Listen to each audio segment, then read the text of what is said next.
Can you imagine your typical workday being interrupted by being innocently attacked by a canine dog? Or your child innocently playing cops and robbers with a toy gun that was the cause of his untimely death? In the 21st century, it's hard to believe that police brutality against minorities continue to escalate with what feels like no end in sight. In 2022, 1,211 people were killed by the police through police brutality. And according to Penn Medicine, a third of those were against people of color. As a community, we should have faith and trust in the police to protect us, not to stereotype and victimize us because of the color of our skin.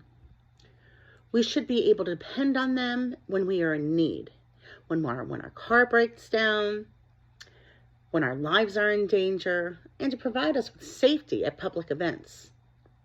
Not only do we need to depend on them in those circumstances, but we also need to depend on them with our day-to-day interactions, like routine police stops, especially people of color. When we don't have this trust, people of color will riot against police, hide from them. They will not turn people in because they do not want to be labeled as snitches. So essentially protecting criminals because of the backlash that could happen to them. On November 22nd, 2014, Tamir Rice, an innocent 12-year-old boy, was killed by a white police officer in Cleveland, Ohio. There was a dispatch call reporting that there was a male pointing a gun at random people at the park. When the police arrived at the scene, they saw Tamir playing alone in a gazebo and shot him within 6 seconds upon arrival. The firearm in question turned out to be a fake toy gun.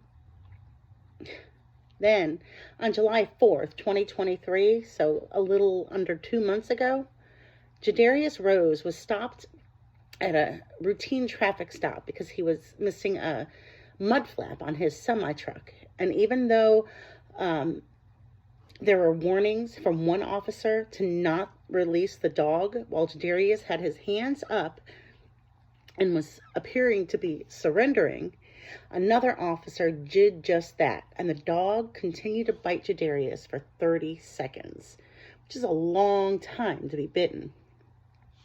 In both of those incidents, the punishment of the police officers at fault were minimal, if anything at all. I feel like there should be harsher punishments for officers when occurrences like these happen.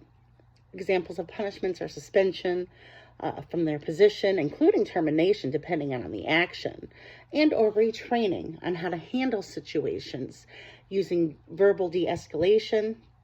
Also, poverty-stricken communities need to come together and unite against this sort of behavior so that the officers are held accountable. Thank you.